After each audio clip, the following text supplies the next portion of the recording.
오늘 말씀의 제목은 아니라 요한이라 할 것이라 라는 제목으로 하나님 말씀 보겠습니다. 제가 한 3개월 전부터 이제 헬스를 하고 있다라고 말씀을 드렸습니다. 그리고 지금까지 포기하지 않았다라는 것이 놀라운 거죠. 한 주에 거의 한 2-3번씩은 꼭 가서 운동을 하고 있다라는 겁니다. 이런 제가 저도 대견스럽다라는 겁니다. 1월 2일에 운동하려고 센터에 갔습니다. 갔더니 제가 하는 시간은 꼭 늦은 시간에 가는데 그때는 사람이 없거든요. 그런데 늦은 시간임에도 불구하고 사람이 아주 바글바글 하더라고요. 이상하다. 왜 이렇게 사람이 많지? 이렇게 사람이 많은 곳이 아닌데 라고 이상하게 생각하면서 왜일까 봤더니 아하, 그날이 1월 2일인 거예요. 무슨 말인지 아시겠어요? 그거죠. 새해가 시작되면서 새로운 마음, 새로운 결심으로 사람들이 그래, 올해는 내가 운동을 해야지 하고 작정하고 나온 거죠. 샤워실도 사람이 그냥 많아가지고 와글와글 하더라고요. 그런데 며칠이 지나지 않은 지금 스포츠 센터는 예전처럼 텅 비었습니다. 한가해졌습니다. 작심삼일이라는 말이 딱 맞아요. 맹학교 고등부에 제가 재활훈련을 받고 맹학교 고등과에 들어갔거든요. 저는 이제 학생부장실에 배치돼서 1호실 기숙사에 들어가게 됐습니다. 그 방에 들어갔더니 책장에 점자 성경책 한 질, 다시 말해서 20권이 꼽혀 있더라고요. 맹학교에는 신관의 한 질, 본관의 한 질 이렇게 있었다라고 얘기를 들었는데 당시 재활한 지 얼마 되지 않았기 때문에 점자가 매우 느렸거든요. 그래도 여기에 점자 성경이 있으니까 내가 한번 점자 성경 한번 읽어봐야겠다라고 하고 창세기를 찾아서 꺼내서 딱 봤어요. 읽으려고 하니까 도저히 못 읽겠더라고요. 가뜩이나 성경 점자는요, 점자 알이 작아요. 그리고 좀 촘촘하죠. 워낙 내용이 많으니까. 그런데도 불구하고 20권이에요. 그죠? 성경이. 여러분, 비장애인들 성경책 손에 딱 한 권 들고 다닐 수 있다는 거, 이거 얼마나 큰 복인지 아십니까? 할렐루야.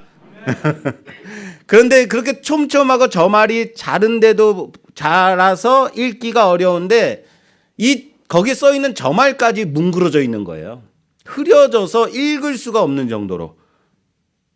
그래서 안 되겠다 싶어서 마태복음을 꺼냈어요. 마태복음을 꺼내서 보니까 마찬가지로 저말의 상태가 매우 안 좋더라고요. 이상하다. 왜 이렇게 성경은 저말이 안 좋은 건가라고 생각하면서 성경을 여러 장을 넘겨서 딱 봤더니 저말이 살아있네. 완전 살아있는 거예요. 무슨 말인지 아시겠죠? 다들 그래, 이번에 성경 좀 한번 읽어보자 하고 결단하고 딱 꺼내는 책이 뭐예요? 창세기. 신약으로 보자면 마태복음인 거예요. 그래서 다들 창세기 1장, 마태복음 1장은 무지무지하게 많이들 읽어요. 그래서 점차 저말이 흐려져 있더라라는 거예요. 그런데 조금 지나면 어떻습니까? 그 결심은 약해지고 성경을 안 읽게 되더라. 그래서 저말이 살아있게 된 것이다 라는 겁니다. 새해를 시작하면서 전교인 성경 통독 운동을 시작하자라고 했습니다.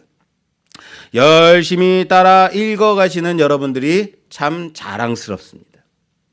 보통 성경 통독을 하게 되면 그래도 처음에는 힘들지만 그럼에도 불구하고 열심히들 잘 따라와요. 그러다가 어디서 위기가 오냐면 출애굽기 중후반부부터 율법이 나오는 부분, 여기부터 이제 힘들어지기 시작하는 거예요. 그리고 어디서 무너져요? 레위기. 그렇죠. 다들 경험들 해보는 거예요. 레위기에서 그 산을 못 넘고 무너지고 마는 겁니다. 신약에서는요, 마태복음, 마가복음까지는 그래도 잘 넘어갈 수 있어요. 물론 처음에 마태복음을 딱 열면 낳고로 시작하기 때문에 그럼에도 불구하고 처음이니까 그나마 넘어갈 수 있죠. 그러다 신약의 위기가 어디서 오냐면요, 누가복음에서 와요. 왠지 아십니까? 계속 예수님의 공생애를 써온 성경이기 때문에 마태복음, 마가복음 읽다 보면 누가복음에서 이거 읽었던 건데 이거 내가 읽었었나? 이렇게 헷갈린단 말이에요. 그죠? 그래서 누가복음에서 위기가 처음 시작되는데 그것도 있지만 누가복음이요. 한 장 한 장이 너무 길어요. 오늘 우리가 보는 1장 말씀도 몇 절까지 있는지 아십니까? 80절까지 있어요. 와, 길죠? 자고로 성경 한 장은 20, 30절이어야 읽을만 나는 거예요. 그죠? 그래야 한 장을 딱 넘기면서 쾌감이 딱 나오죠. 길면 성경 통독하기가 어려워져요.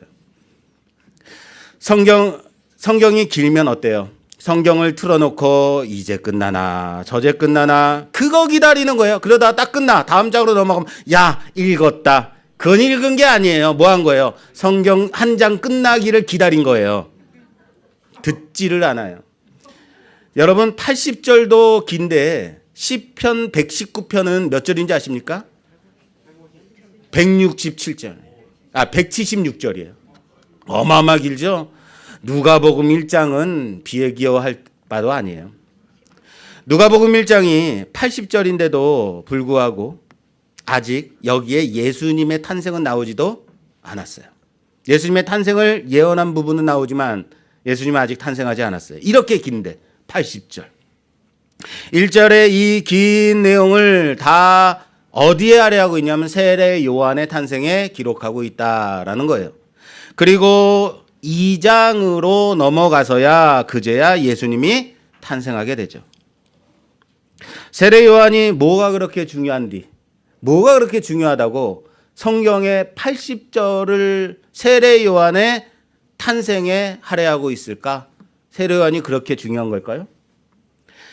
우리는 지난주에 가브리엘 천사가 성소에서 분향하는 사가랴에게 나타나서 아내 엘리사벳에게 아들이 있을 것이다 라는 말씀을 주시는 부분을 함께 살펴봤습니다.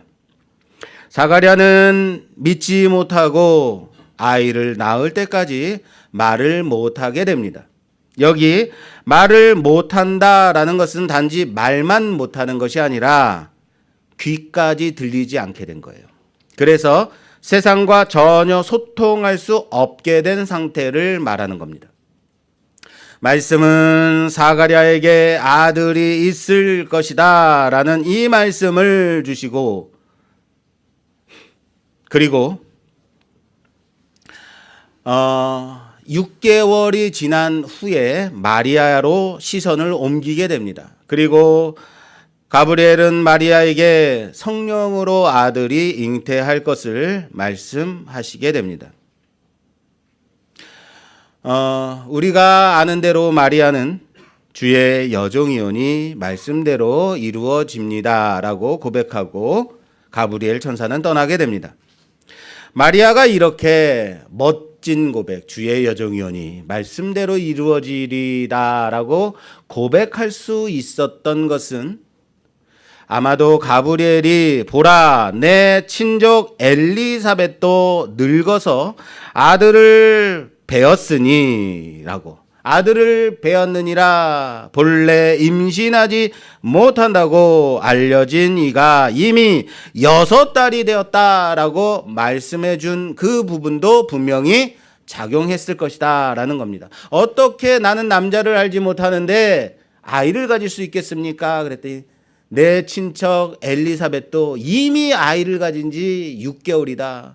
늙어서 아이를 못 가진다고 했는데 아이를 가졌지 않느냐. 하나님 앞에 불가능한 것이 있겠느냐라고 말하는 그 부분이 작용했을 거라라는 얘기예요. 그리고는 마리아는 바로 친척 엘리사벳이 사는 유대 산골까지 찾아갑니다. 원래 마리아가 살던 동네는 나사렛이라는 곳입니다. 여기서 유대까지는 150km 정도래요. 150km 떨어진 곳은 보통 3일에서 4일을 가야 도착할 수 있는 거리다라고 합니다. 게다가 그 나사렛과 유다 사이에는 광야가 펼쳐져 있어서 그곳까지 가는 게 여자 혼자의 몸으로 그곳까지 가는 것이 만만치 않은 곳이에요. 그런데도 그것을 여인의 몸으로 한 걸음에 다름질해서 그곳을 갑니다. 마리아가 엘리사벳을 찾아간 부분을 함께 좀 살펴보겠습니다. 오늘 본문 누가복음 1장 41절에서 44절까지 41절에서 44절까지 45절까지 봉독해 주세요. 엘리사벳이 마리아가 문안함을 들음에 아이가 복중에서 뛰노는지라. 엘리사벳이 성령의 충만함을 받아 큰 소리로 불러 이르되 여자 중에 내가 복이 있으며 내 태중의 아이도 복이 있도다. 내 주의 어머니가 내게 나온 이 어찌 된 일인가. 보라, 내 문안하는 소리가 내 귀에 들릴 때에 아이가 내 복중에서 기쁨으로 뛰놀았도다. 주께서 하신 말씀이 반드시 이루어지리라고 믿은 그 여자에게 복이 있도다. 아멘. 아멘. 자, 여기까지가 엘리사벳의 노래예요. 누가복음 1장에는 세 편의 노래가 들어 있습니다. 엘리사벳의 노래, 그리고 그 다음 마리아의 노래, 그리고 마지막으로 사가랴의 노래가 나옵니다. 그리고 2장에 넘어가면 또 두 편의 노래가 있습니다. 천사들의 노래, 그리고 시므온의 노래가 나와 있게 됩니다. 자, 이렇게 5편의 노래가 1장과 2장에 누가복음 1장과 2장에 나오는데요. 다 무엇과 관계된 노래냐면 찬양이냐면 메시아의 탄생과 언약을 이루시는 하나님께 감사하는 그런 찬양들입니다. 언약의 성취를 찬양하는 찬양입니다. 마리아가 엘리사벳을 방문하자 그 엘리사벳의 태중에 있던 요한이 복중에서 뛰는 겁니다. 물론 6개월이라면 태동을 느낄 수 있는 그런 시기이긴 하겠죠. 그러나 이것은 마리아의 복중에 성령으로 잉태된 하나님의 아들로 인해서 엘리사벳의 복중에 요한이 기뻐 뛰는 것이다 라는 겁니다. 그리고 엘리사벳은 성령으로 충만하여 고백하는 겁니다. 뭐라고요? 여자 중에 내가 복이 있도다. 내 주의 어머니가 나에게 나오는도다. 마리아에게 하나님이 성령의 잉태하심을 마리아가 전하지도 않았고 이런 소식들이 전달되어진 것도 아닌데 마리아가 들어오자마자 아는 거예요. 마리아는 아마도 천사가 자신에게 말한 것에 대해서 확신하고 싶어서 이곳에 왔을 겁니다. 그런데 들어서자마자 친척 엘리사벳에게서 이러한 고백을 듣게 되는 거예요. 그렇기 때문에 확신이 되었을 겁니다. 그리고 여기서 3개월을 머물다가 돌아가게 됩니다. 왜 3개월이나 머물렀을까요? 왜 3개월이나? 엘리사벳은 자신이 임신한 것을 알자 5달 동안 숨어 지냈다라고 말씀합니다. 물론 하나님의 돌보심과 자비하심으로 놀라운 기적 가운데서 잉태된 것이지만 그럼에도 불구하고 남편 사가랴는 성소에서 분향하고 나오자마자 말도 듣도 못하는 사람이 되어버렸고 자기는 늙은 나이에 임신한 거죠. 그것도 나이 많아 인간으로서는 완전히 포기한 상태에서 임신한 거죠. 망측하다고 생각하진 않았을까요? 그래서 5개월간 숨어 지냈던 것이다라는 거예요.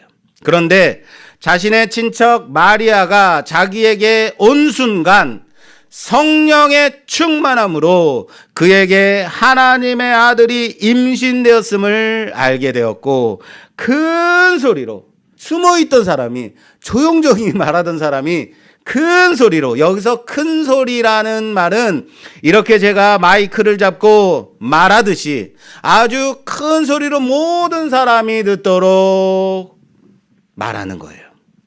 노래하고 있는 겁니다. 찬양하는 겁니다. 그리고 이 찬양은 마리아에게도 위로가 되고 확신이 된 것입니다. 사실 여러분 노년에 가진 아이는 세상 사람들의 시각으로 볼 때는 야, 그거 나이 들어서 그게 무슨 일이야 라고 망측하다고 생각하지 않았을까요? 나이 들어서 뭔 일이래 라고 생각하지 않았을까요? 별꼴이다 라는 얘기도 하지 않았을까요? 이런 말들을 보통 하잖아요. 그리고 아직 남자를 알지도 못한 여인이 임신했다라는 거죠. 물론 세상 사람들의 시선으로 볼 때는 부정한 여인이 되어버릴 수 있는 그런 상황입니다. 그런데 이 둘이 만났습니다. 서로 아는 겁니다. 이것이 예산일이 아님을. 함께 위로하고 함께 기뻐하고 함께 그 자신이 받은 그 말씀을 공유하는 겁니다. 그래서 마리아가 이곳에서 3개월간 머물러 있게 되는 거예요. 여러분, 신앙 공동체라는 것은 바로 이런 것입니다. 예수 믿음이 항상 기쁘다고 즐거울 수만은 없는 겁니다. 간혹 어려운 고난도 당하게 되고 하는 일마다 실패하고, 지난주에 우리 오르간 사업하시던 그 사장님이 예수를 믿었고 그리고 어떻게 됐다고요? 사업이 망했더라고요. 예수를 믿는다는 것 때문에 불필요한 핍박도 당하고 손가락질도 당하게 됩니다. 비난도 당하게 되고 가끔은 손해도 봐야 되는 겁니다. 때로는 왕따도 당할 때도 있습니다. 그럴 때 어깨에 힘이 빠지고 교회에 나올 힘조차 없어도 그럼에도 불구하고 여기까지 오는 거예요. 그리고 서로가 만나서 어깨 두드려주고 위로해주고 그러다가 다시 회복되어서 함께 기뻐 찬양하고 시간 가는 줄 모르고 내 삶 가운데서 임하신 하나님의 은혜를 나누는 거예요. 복지콜 안 돼가지고 주일날 6시, 7시까지도 교회 1층 카페에서 차 기다리면서 그렇게 함께 수다를 떠는 거예요. 그래도 좋다는 거예요. 그래도 좋은 거예요. 무슨 말인지 아시겠습니까? 사랑하는 여러분, 교회 나오면 맨날 시험에 빠지고 교회 나오면 맨날 남 얘기하고 이게 아니라 교회 나와서 서로 간에 신앙 공동체로서 위로하고 하나님이 내 삶 가운데서 임하신 귀한 역사들을, 그 간증들을 나누는 우리 모두가 되기를 주님의 이름으로 부탁합니다. 마리아의 찬양으로 한번 좀 가볼까요? 마리아의 찬양은, 마리아는 이렇게 화답합니다. 1장 46절부터 48절까지 봉독해 주세요. 마리아가 이르되 내 영혼이 주를 찬양하며 내 마음이 하나님 내 구주를 기뻐하였음은 그의 여종의 비천함을 돌보셨음이라. 보라 이제후로는 만세에 나를 복이 있다 일컬으리로다. 아멘. 아멘. 자, 여기에 그 여종의 비천함을 돌보셨다. 뭐라고요? 여종의 비천함을 돌봤대요. 생각해 보세요. 여종의 비천함을 돌보았다라는 것은 무엇일까요? 비천한 여인이었는데 하나님이 돌보셔서 귀하게 됐다는 얘기죠. 그죠? 그러면 보세요. 아직 결혼을 하지 않았고 남자를 알지 못하는 여인으로 임신한 것이 비천함을 돌보신 건가요? 임신을 시키면 그 비천함을 돌본 거예요? 아직 결혼 안 했는데 이 일로 부정하다라고 큰 문제가 될 수도 있는 상황인데요. 만약 사가랴의 아내 엘리사벳처럼 나이가 많아서 아이를 가질 수 없는 여인에게 임신케 하셨다라면 그것은 비천함에서 돌보심인 거죠. 그러나 마리아는 정혼을 한 상태이지 아직 결혼까지 하지 못한 상황이었다. 그렇다면 무엇이 비천함에서 돌보심일까요? 그 답이 54절, 55절에 있습니다. 1장 54절에서 55절 말씀 봉독해 주세요. 그 종 이스라엘을 도우사 긍휼히 여기시고 기억하시되 우리 조상에게 말씀하신 것과 같이 아브라함과 그 자손에게 영원히 하시리로다 하니라. 아멘. 마리아가 비천함을 돌보셨다라는 것은 마리아의 개인적인 말을 하는 거 아니에요. 그 의미는 바로 여기에 있습니다. 이스라엘에게 언약하신 그 언약을 기억하시고 긍휼을 베푸사 언약을 지키심, 이것이 돌보심입니다. 언약을 뭐라고요? 지키심.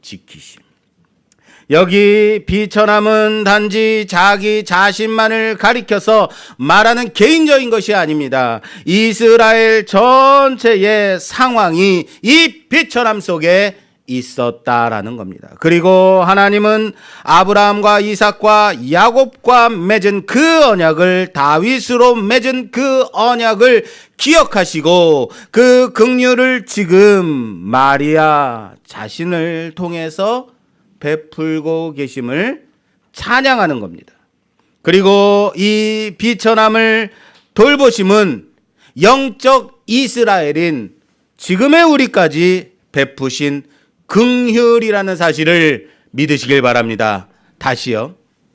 아니, 이스라엘에게는 비천함을 돌보셨다, 알겠어요.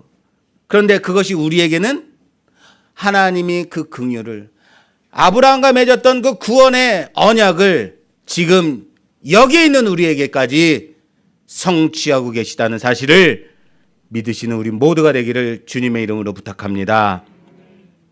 성령께서 마리아에게 잉태하시는 이 장면에서 사용되어 동사들 중에 성령이 내게 임하시고 라는 단어와 지극히 높으신 이의 능력이 너를 덮으시리니 라는 두 단어가 있습니다. 특별히 덮다, 덮으시다 라는 다시요. 왜 이렇게 어려운 거야? 에피스키아조라는 이 단어는요, 큰 의미가 있어요. 중요한 의미가 있어요.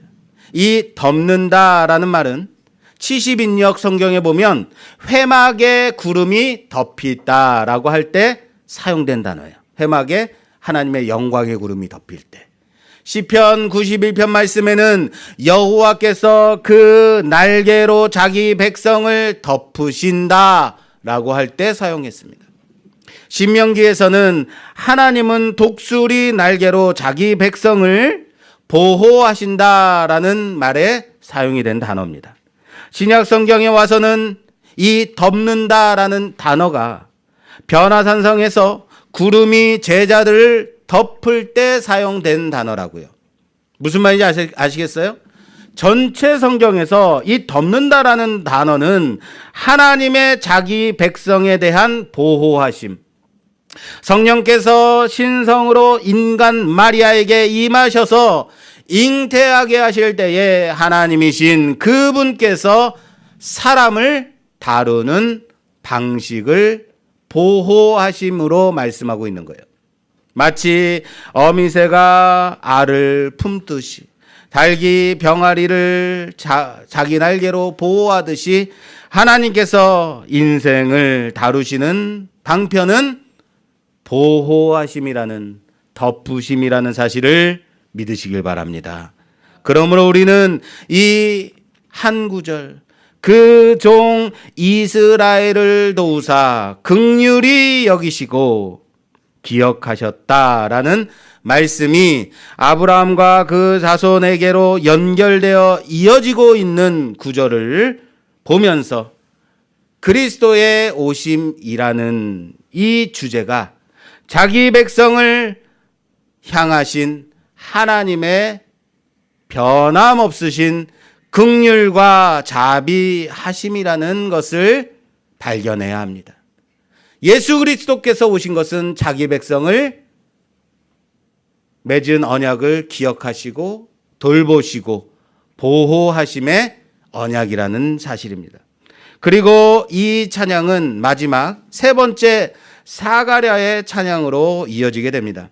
시간상 이 사가랴의 찬양을 다 살펴볼 수는 없고 그 핵심되는 주제절만 함께 보겠습니다. 주제절이 72절과 73절입니다. 봉독해 주세요.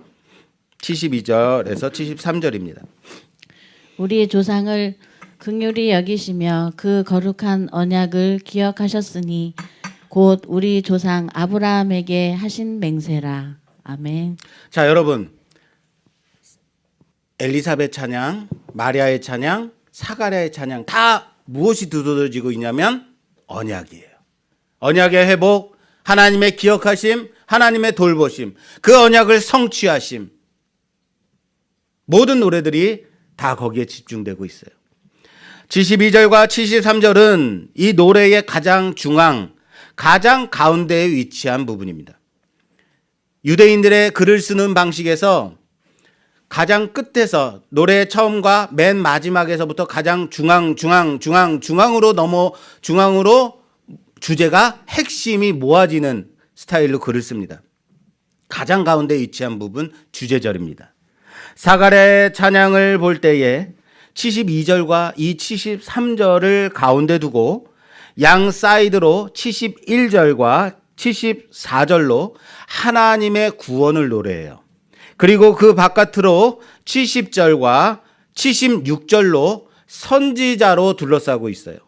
그리고 그 바깥쪽으로 다시 68절과 78절에 하나님의 긍휼로 이스라엘을 돌보심을 노래하고 있는 구조다라는 거예요. 무슨 말인지 모르시겠죠? 여러분, 햄버거를 왜 먹죠? 배고파서 먹죠. 햄버거를 사 먹는 이유 중에 햄버거에 빵을 먹으려고 사 먹습니까? 아니면 그 가운데 패티를 먹고자 먹는 겁니까? 물론 둘 다 먹는 거예요. 그러나 햄버거의 가장 핵심은 뭐예요? 패티다라는 거예요. 햄버거 빵 가장 가운데에 패티가 있어서 그 패티가 핵심인 것처럼 사가랴의 이 찬양의 중심에 하나님의 언약, 그 언약을 기억하시고 지키시사 이스라엘로 긍휼을 베푸심을 그 중심 주제로 노래하고 있다라는 겁니다. 당시 사가랴는 천사의 말을 믿지 못하였기 때문에 벌을 받아서 어떻게 되죠? 말을 못하게 됩니다. 누가복음 1장 20절 말씀에 보면 천사 가브리엘은 이 일에 되는 날까지 내가 말 못하는 자가 되어 말을 못하리니 이는 내 말을 네가 믿지 아니함이니라 라고 하였습니다. 그겁니다. 가브리엘은 이 일에 되는 날까지라고 말하고 있습니다. 이 일이 되는 날까지는 언제겠습니까? 언제까지 말을 못한다는 얘기요? 그렇죠. 아이를 낳을 때까지라고 생각이 될 수 있어요. 엘리사벳은 이제 아기를 낳았습니다. 정상적으로는 아이를 낳자마자 사가랴는 말을 할 수 있어야 되는 거예요. 그런데 사가랴는 계속해서 말을 못하는 자로 남아 있습니다. 그렇게 8일이 지났습니다. 그리고 8일째 되는 날 아이를 할례하려고 했을 때에 이름을 지으면서 비로소 사가랴에게 주어졌던 말 못하는 벌이 풀어졌습니다. 사가랴가 아기의 이름을 아버지의 이름을 따라서 짓는 당시의 풍습대로 하지 아니하고 요한이라고 짓겠다라고 서판에 쓰는 순간 입이 열리고 혀가 풀리고 말을 할 수 있게 되었다는 사실을 믿으시길 바랍니다. 사가랴에게 임했던 그 말 못하는 것, 그것이 풀리는 순간이 엘리사벳이 아기를 낳는 순간이 아니라고요. 예언이 성취된 순간이 아니라 아이를 낳고 믿음의 행위를 보인 순간이라는 거예요. 다시요. 사가랴의 입이 언제 풀렸다고요? 아이를 낳는 순간이 아니라 그가 아이의 이름을 요한이라고 고백했을 때. 믿음의 고백이라는 겁니다. 바로 이겁니다. 사가랴가 받은 그 말 못하는 벌은 전적으로 믿지 않았기 때문에 주어진 것이라고요. 그러므로 믿음을 통해서 그것이 해소되는 것이다라는 겁니다. 사랑하는 여러분, 하나님께서 여러분들을 구원하셨습니다. 어떻게 구원하셨죠? 예수 믿으면 어떻게 된다고요? 그렇죠. 예수 믿으면 천국 가요. 예수 믿으면 구원함을 얻습니다. 믿으십니까? 안 믿으세요? 자, 예수 믿으면 구원을 얻습니다. 믿으십니까? 정말입니까? 예수를 믿으면 구원을 받아요? 그러니까 내가 믿어서 구원을 얻은 건가요? 먼저 무엇이 임했냐면 하나님께서 그렇게 말씀하신 겁니다. 그리고 하나님의 그 말씀을 우리는 믿는 거예요. 수요예배 때도 제가 말씀드렸습니다. 놋뱀이 높이 들렸을 때 그 놋뱀을 바라본 사람들은 뱀에 물린 사람들, 그 뱀에 물린 사람들도 놋뱀을 바라보기만 하면 어떻게 됐어요? 살아났어요. 놋뱀이 어떤 영향력이 있고 놋뱀이 효과가 있었기 때문에 난 건가요? 아니에요. 하나님이 모세에게 놋뱀을 만들어 장대에 높이 달라. 그것을 바라보는 자는 나음을 얻으리라 라고 말씀하셨기 때문이에요.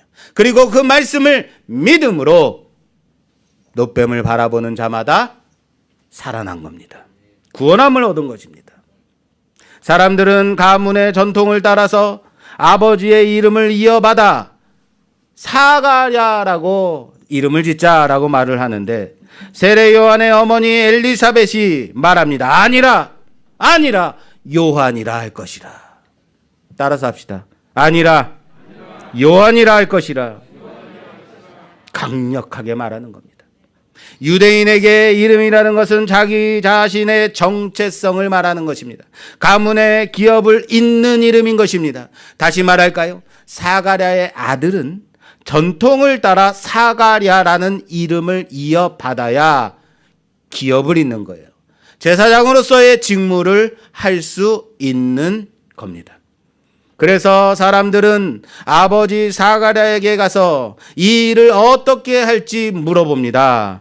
그러자 사가랴가 또한 서판에다가 요한이라고 쓰게 됩니다.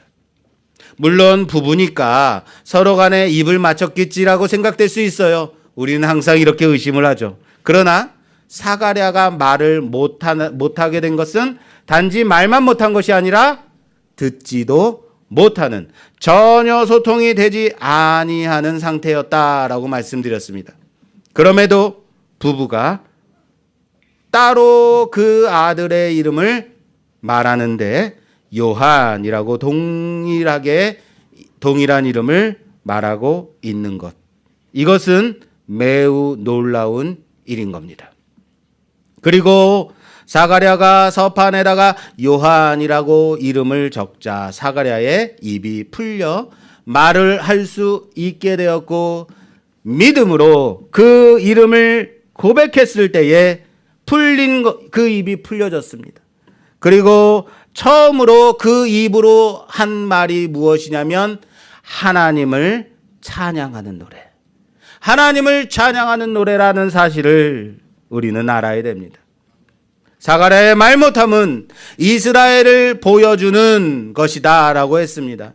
그는 제사장으로서 할 말 없는 자이기도 하고 구약의 마지막 말라기 선지자 이후에 하나님의 말씀은 이스라엘에게 더 이상 들려지지 않은 시대를 보여주는 상황이기도 했습니다. 400년간 하나님의 아무런 말씀이 없었어요. 어떠한 기적도 일어나지 않았고 하나님의 예언이 그들에게 임하지 않았습니다. 하나님은 아무런 말씀도 하지 않았다. 그렇게 400년이 지난 지금 사가랴의 찬양 중에 78절에 이런 말씀이 있습니다. 이는 우리 하나님의 긍휼로 인함이라. 이로써 돋는 해가 위로부터 우리에게 임하여라고 노래하는 부분이 있습니다. 여기 돋는 해가 위로부터 임함, 이 말씀이 바로 말라기에 예언된 말씀이에요. 그 말씀을 가지고 오고 있는 거예요. 이 노래를 듣는 사람들은 구약에 익숙한 유대인들입니다. 그럴 때 이 말씀 말라기서에 있던 말씀이잖아 라고 떠오르는 거죠.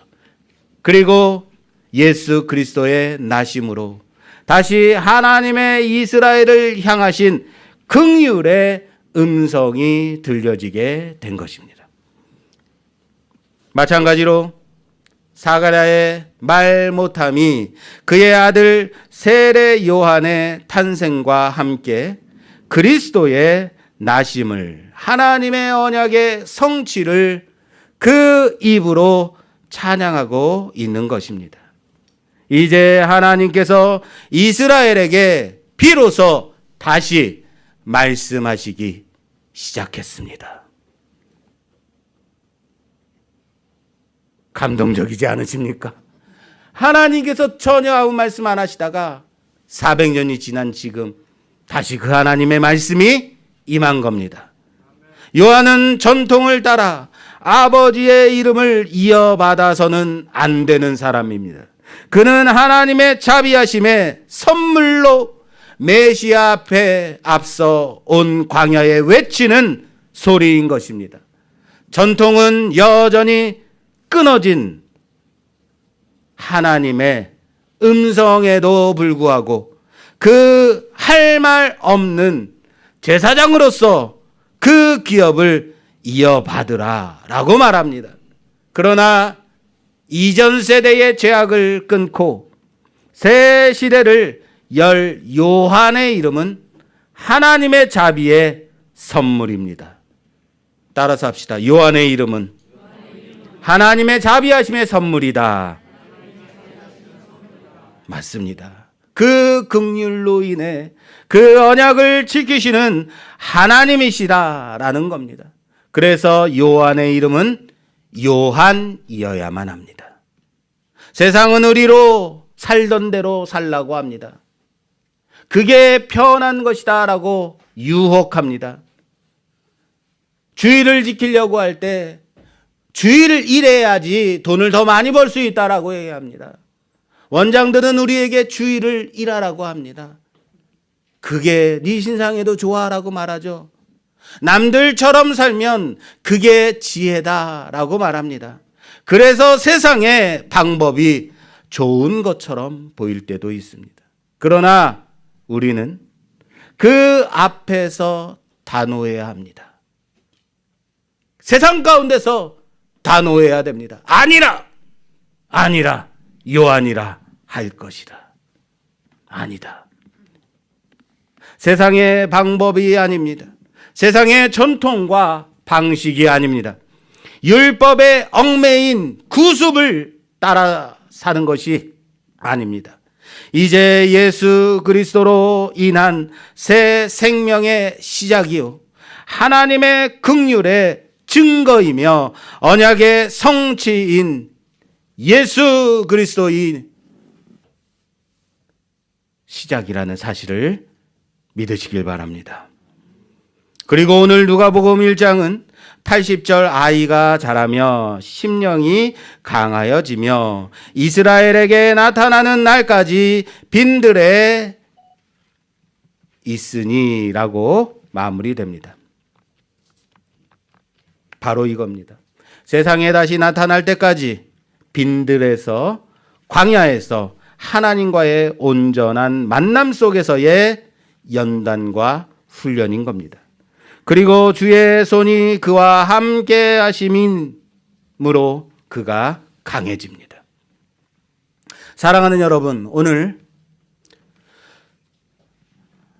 누가복음 1장에서 세 편의 노래를 살펴봤습니다. 예수 그리스도의 나심에 앞서 요한의 탄생으로 비롯된 하나님의 언약의 회복과 성취에 대해서 살펴본 겁니다. 앞에서도 제가 여러분께 말씀드렸듯이 누가복음에서는 바로 예수 그리스도의 탄생이 나타나지 않고 누가 나와요? 요한이 나와요. 왜 이렇게까지 요한의 탄생에 대해서 길게 다루고 있을까? 80절에 이르는. 요한 그렇게 중요한 사람일까요? 요한은 어떤 사람이에요? 그렇게까지 중요한 사람이에요? 맞아요. 요한은 중요한 사람입니다. 요한이 중요합니다. 왜 중요한지 아십니까? 요한 자체는 사실 중요한 사람이 아니에요. 요한 자체는 아무것도 아니에요. 당시 요한이라는 이름은 많은 사람들이 그 이름을 자기 아이들에게, 자기 아이에게 이름을 주었어요. 제가 우리 아이 이름을 은비라고 주었거든요. 그때 당시에는 그런 이름이 많지 않았거든요. 이상하게 짓고 나니까 병원만 가면 김은비, 박은비, 어느 날은 김은비의 어머니까지 나와요. 이전부터 그런 이름이 주어졌다는 거예요. 요한이란 이름은 아무것도 아닌 겁니다. 그러나 요한이 예수 그리스도와 연결되어졌을 때 그래서 중요한 겁니다. 요한이 먼저 태어나서 예수님의 공생의 그 앞길에 앞선 전령과 같이, 왕의 전령과 같이 주의 오심을 선포하는 자이기 때문에 중요한 겁니다. 왜요? 전령이 와야 왕이 오시기 때문에 그렇습니다. 그렇습니다. 요한 자체가 아니라 예수 그리스도와 연결되어지기 때문에 이렇게까지 중요한 이름이 된 것입니다. 그렇다면 우리는 어떻습니까? 저의 이름은 조재형입니다. 인간 조재형으로는 아무런 존재의 의미도 없는 단지 개인에 지나지 않는 이름입니다. 그러나 제 이름이 예수 그리스도와 연결이 되어졌을 때에 하나님께서 내 이름을 존귀케 하셨다라는 사실 아십니까? 조재형이 그냥 조재형이 아니라 성도 조재형입니다. 조재형 그리스도인인 겁니다. 인간적으로 볼 때는 중도의 실명에서 그냥 불쌍한 인생 속에 살고 있는 자여야만 하지만 예수님의 이름과 내 이름이 연결되어졌을 때에 하나님의 아들과 바꾼 내 이름이 되었습니다. 누구와 이름을 바꿨다고요? 하나님의 아들의 이름과요. 그래서 믿는 자들은 항상 그리스도인 누구라고 이름을 가져야 됩니다. 그리고 그리스도인으로 그렇게 살아야 함을 믿으시길 바랍니다. 마지막으로 요한의 탄생 사건은 주변에 매우 널리 알려지게 되었다. 예수님과의 차이점이 바로 그겁니다.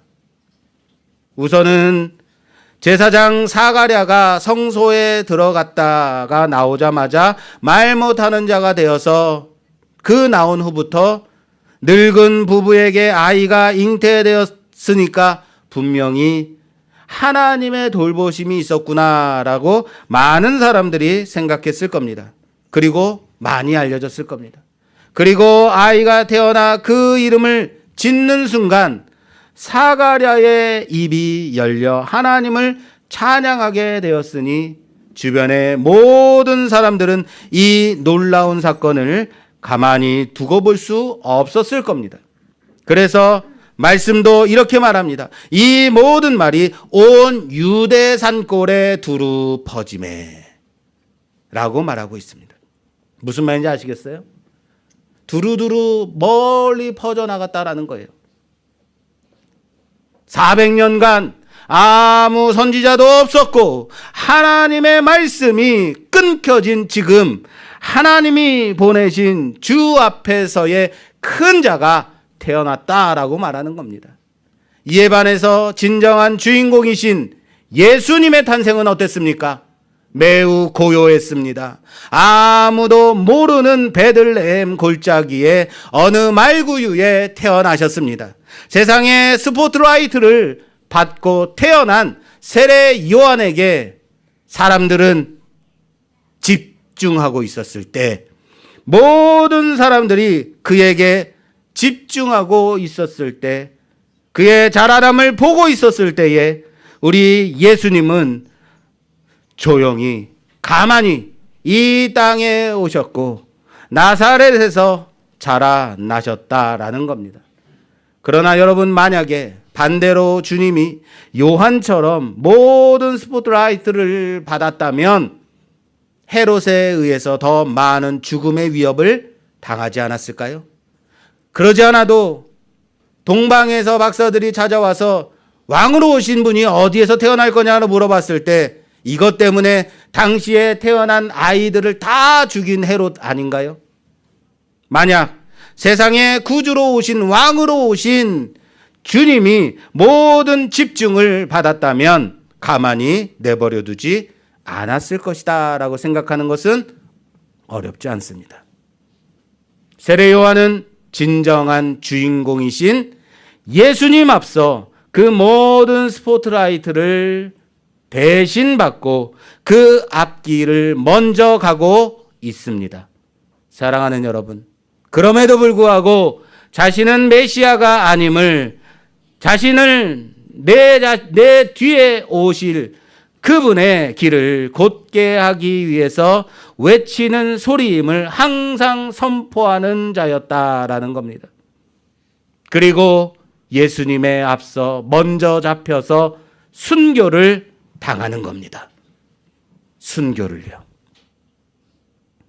천사가 세례 요한의 탄생을 전할 때도 그를 큰 자라고 말합니다. 그러나 그냥 스스로 큰 자가 아니라 주 앞에서 큰 자라고요.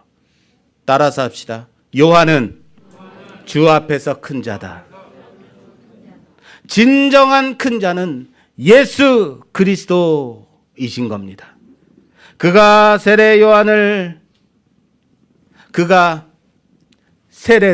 예수님께서 세례를 받으러 나오시는 순간 예수님을 보고 자신을 추앙하던 자들이 그 예수님을 따르는 것을 보면서 세례 요한은 이렇게 말합니다. 그는 흥해야 되겠고 나는 쇠해야 되리라 라고 고백하는 겁니다. 그 고백은 우리로 하여금 세례 요한의 진심을 보게 합니다. 사랑하는 여러분, 나는 모든 스포트라이트를 받고 그것이 내 것인 양 내 영광을 취하려 하는 자인가? 아니면 요한처럼 내 때를 알고 진정한 주인 대신 주님의 오심을 기다리며 그 앞에서 외치는 자인가? 그 소리를 감당하는 자인가? 점검해야 될 것입니다. 달과 별이 빛날 수 있었던 것은 태양의 광채가 그것을 비추어 반사하기 때문이라고 합니다. 달과 별은 빛 자체를 발산하는 발광체가 아니라고 합니다. 발산시켜서 비추는 그 빛을 반사시켜 비추는 것뿐이라고 합니다. 나는 빛 자체가 아닙니다. 단지 나를 비추시는 예수 그리스도의 빛을 비추는 자인 겁니다. 나는 말씀 자체가 아닙니다. 단지 내게 주신 그 소리를 널리 외쳐 전하는 자일 뿐인 겁니다. 나의 영광이 아닌 하나님의 영광을 드러내는 자로 이 귀한 하나님의 언약의 성취와 자비하심의 긍휼을 널리 전하는 자로 살아가는 우리 모두가 되기를 주님의 이름으로 축원합니다. 사랑하는 여러분, 여러분들의 빛이 아니라 여러분들에게 비춰진 그 빛을 세상에 전하십시오. 세상에 비추십시오. 그렇게 세례 요한처럼 순교를 당하더라도 예수 그리스도 앞에서 그분의 오심을 전하는 우리 모두가 되기를 주님의 이름으로 축원합니다. 축원합니다.